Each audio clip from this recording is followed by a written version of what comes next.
everybody, it's Paul. I want to do something a little bit different today. I've been listening to a couple of different sites and they were offering instructional tips and lots of feedback and lots of good stuff, but some couple of comments came in and said, these tips are great, but if you don't have any skill, what's the purpose of trying to get better?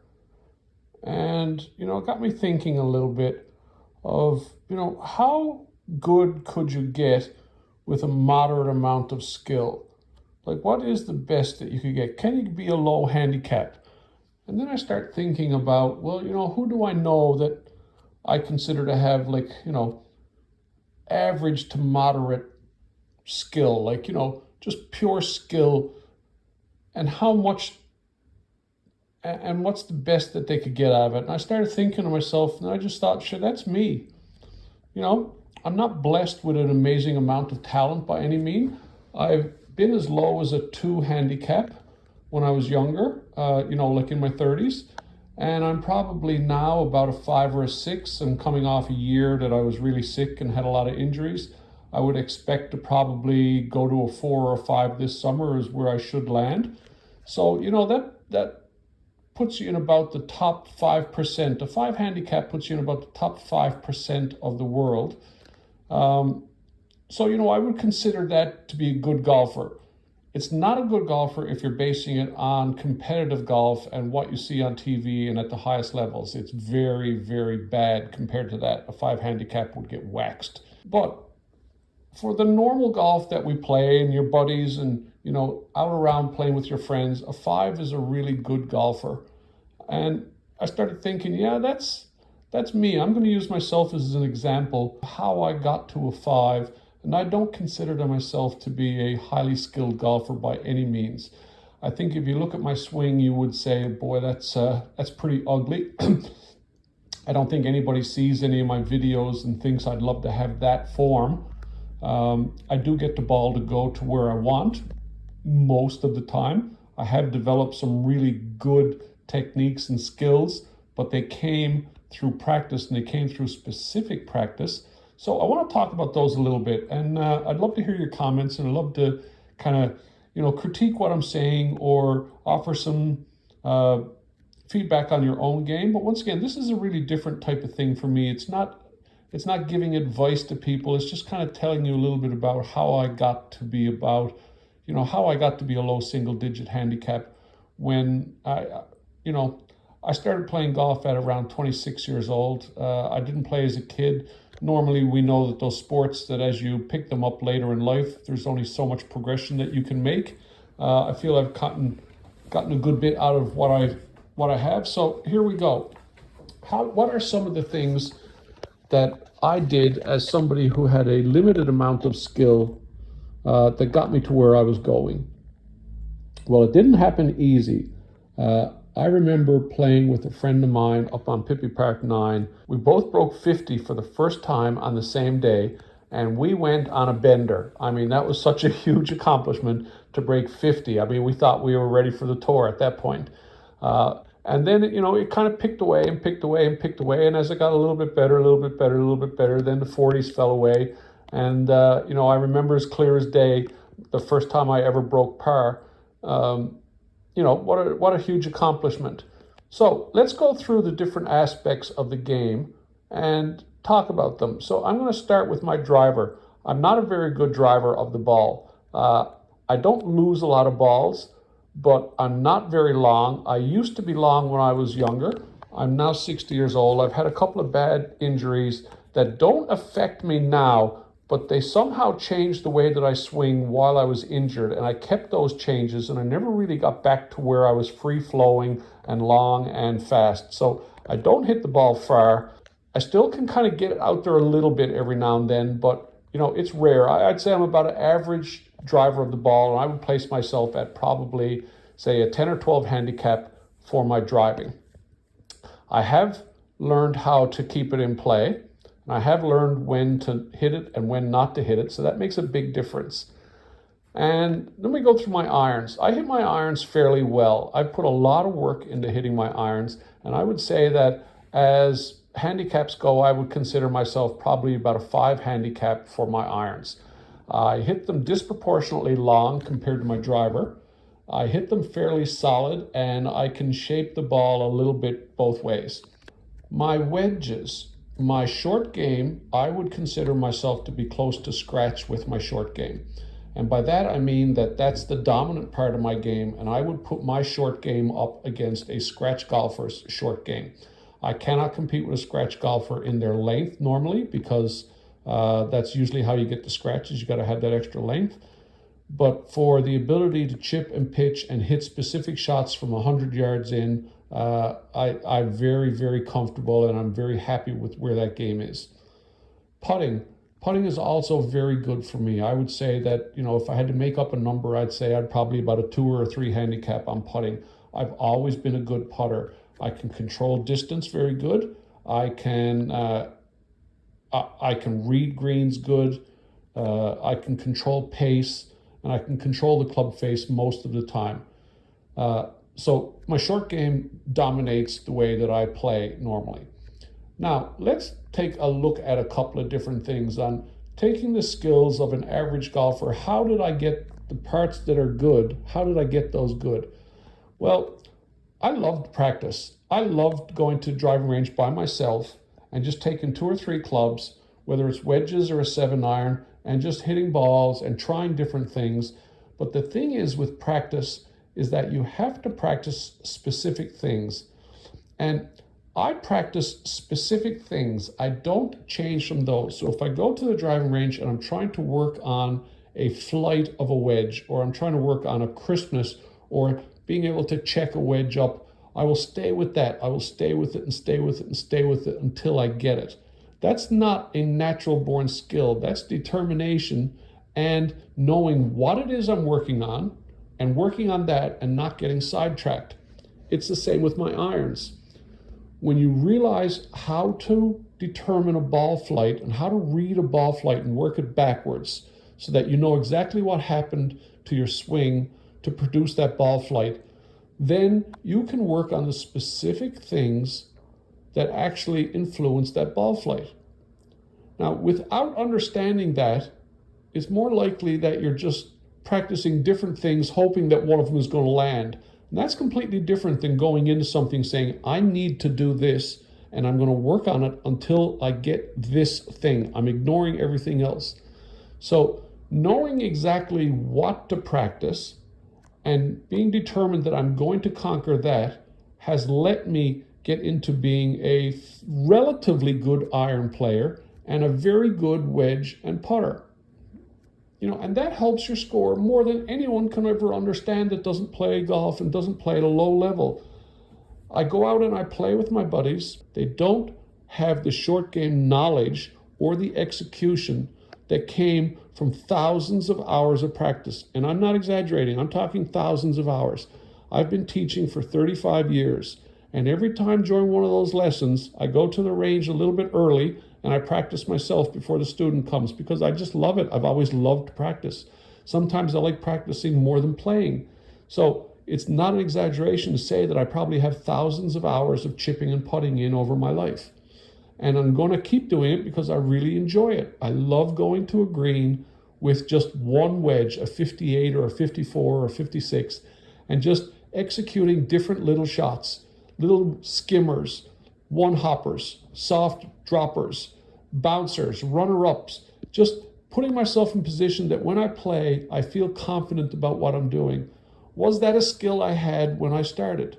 No. Is that a natural skill that you just pick up one day and have? No. I've worked at it really hard. So is there somebody that has an average amount of physical skill for golf and has developed certain aspects of it?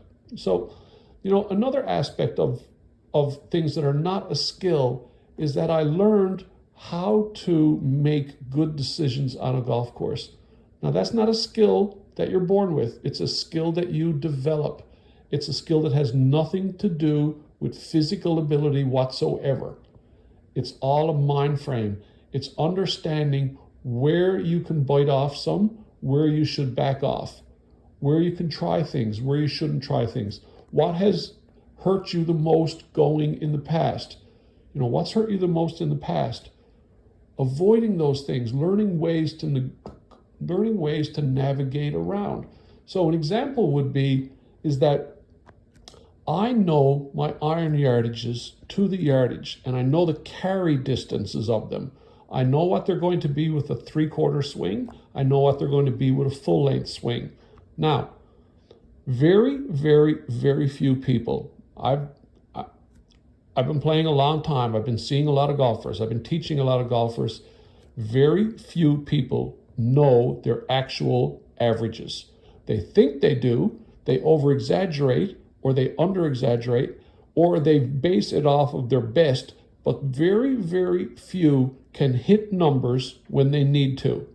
They've never spent the time to work on getting those averages nailed down. So the amount of times that I play with friends and I see them on a tee box, especially a par 3, and they're hitting a club that I know is not going to get there, but they think it can. So for instance, we take a couple of holes that everybody would know, say number 8 at Terra Nova or number 18 at Terra Nova. The amount of times that I see people with a club that's not enough club for them to make a sensible swing is astronomical. They've got a wedge in their hand. They're pulling back. It's 140 yards. And I'm thinking, you don't hit the ball 140 yards. But they're saying, oh, I can get that there. But why should you have to try and get it there? So for my friends, I hit my irons much longer than almost all of my friends that I play with. But when it comes to a tee box or shots, I'm usually swinging way more club than them. When they're hitting 9s, I'm hitting 7s. When they're hitting wedges, I'm hitting 8s. So why is that if I'm much longer than them? Is because I'm longer than them and I know my averages and I know the flight of the ball and they don't. That's the difference. They're making a mistake because they don't really know. You ask somebody, how far do you hit your 7-iron? And they go, oh, about 170 to 185. Well, that's a range. That's not how far. Like that's what the problem is. So you're hitting the ball into a 185 green, and now it's the 170 that comes up because that was your range. Once again, these are not skills I was born with. These were not skills that I entered golf with. These were skills that didn't base themselves on physical attributes. They were things that I worked at and honed. And yes, practice works, but the practice is dependent on what you're practicing. If you're practicing the same bad thing over and over again, I've covered this so many times, you can't expect positive results. So I do honestly believe that anybody can get themselves down to a very good level of single digit if they actually spent the time working on the things that they can accomplish. Can somebody hit the ball 280 if they do not have the physical power to swing at that level? No. Can you actually get to a 4 or 5 or 6 handicap hitting the ball 220 yards? Yes, I see it all the time. I see it a lot. That's close to the distance that I have. I'm a little tiny bit longer than that, but not much more. So it's getting caught up in the fact that that's nice for him. He was born being able to hit the ball.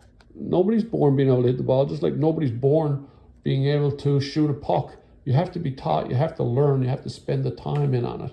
So anyway, that's kind of where I am, is that I work on the things that I know are going to make a difference. And if you don't ever go to a range and you don't ever work on the specific individual aspects of what you're trying to do, then how can you ever get better? Or if you don't take a lesson, which means that you don't ever understand what it is you need to do, how can you improve? So, I hope this kind of maybe opened a window of light for a couple of people, that they say, you know what, it's just, I think I've got more ability in me than I'm actually showing. I've been working with a number of clients over the winter on just being able to do simple things like control the flight of their ball or hit their wedges 60 yards when they need 60 yards. You know, not pulling out lob wedges and trying to fly things in when an underhand toss is almost enough to do it. You know, these people are now this year going to see tremendous differences in their game. They're so excited because they see, finally, these are the things that can help me, rather than standing on the range, you know. So, you know, here's an example. I was at the range at Pippi Park last summer, and I was standing next to a couple of guys, and they were hitting the ball as hard as they possibly could. You know, they looked like they'd been playing for a little while, but they were just trying to have, you know, get as maximum distance out of every shot that they could. And they would get excited and they go, "Oh, you see that one? That one went way farther." And I'm thinking, it's not supposed to go way farther. It's supposed to go the same distance all the time.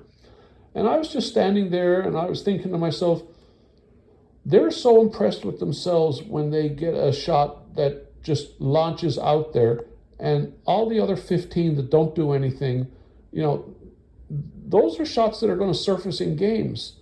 But they're all caught up on the excitement of the one. And here I am standing off to the side with a pitching wedge, hitting knockdown shots one after another towards the 75-yard marker and landing them all within, you know, 8-10 feet of the marker over and over and over again. And I'm looking around the range and I'm going, you know what? Not one person here would be impressed with me doing this. But if I pulled out a driver and I bombed one out the other end of the range, which would be rare, people would watch. And I'm thinking, that's kind of not how golf is played, though. You know, and I'm thinking, if I went to a range, like, that's how you know somebody's really good. Everybody can hit the ball hard if they want to. But when you go to a range and you see somebody hitting little soft chips that go to the flag every time and just one stop and skid and stop, you know, there's the skill guy, there's the low handicap. I don't need to see anybody hit driver. That guy is a low handicap. I know it because of what he's doing. So, you know, I know it's a little bit long-winded. It's just, I really felt like I wanted to talk about this once at least and put it to rest, because you're not trapped into a particular score or a handicap just because you may not have the physical attributes. There are ways to develop your game. So anyway, I hope that helped. Thanks for listening. I'm Paul Kelly.